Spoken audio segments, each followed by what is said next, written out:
জাতির জনক মহাত্মা গান্ধীর প্রয়াণ দিবস উপলক্ষে সর্বধর্ম প্রার্থনা সভার আয়োজন করা হয়েছিল ইসলামপুর মহকুমা শাসকের দপ্তরে। আজ ইসলামপুর মহকুমা শাসকের দপ্তর বিবেকানন্দ সভাগৃহ প্রাঙ্গণে জাতির জনক মহাত্মা গান্ধীর প্রয়াণ দিবস উপলক্ষে সর্বধর্ম সমন্বয়ের এক প্রার্থনা সভার আয়োজন করা হয়েছিল।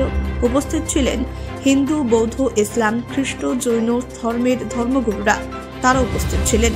বিভিন্ন ধর্মগ্রন্থ আজ পাঠ করা হয়।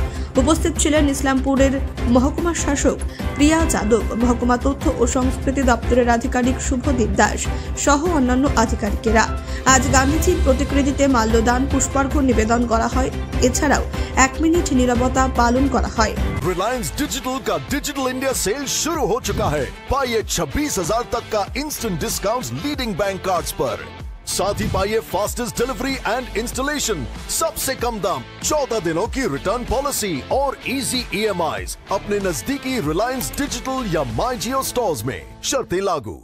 কি বলবেন? জাতির জনক মহাত্মা গান্ধীর প্রয়াণ দিবস, শহীদ দিবস আজকে আমাদের সরকারি নির্দেশ অনুযায়ী ইসলামপুর মহকুমা শাসকের করণে পালিত হলো।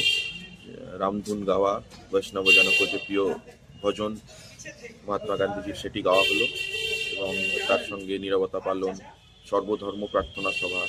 আমাদের এখানে 5টি ধর্মের ধর্মগুরুরা তারা তাদের ধর্মের কথা বলে শোনালেন এবং যে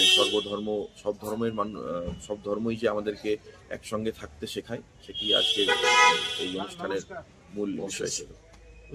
কারা কারা উপস্থিত ছিলেন আজকে?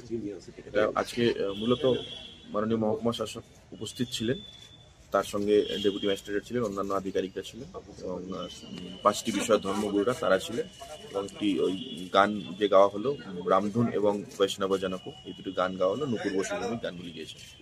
কোন কোন ধর্মের ধর্মগুরুরা ছিলেন? 5টি ধর্মের ছিল, হিন্দু, মুসলিম, খ্রিস্টান, জৈন এবং বুদ্ধিস্ট। ইসলামপুর থেকে দেবব্রত চক্রবর্তীর রিপোর্ট, কুলিক নিউজ।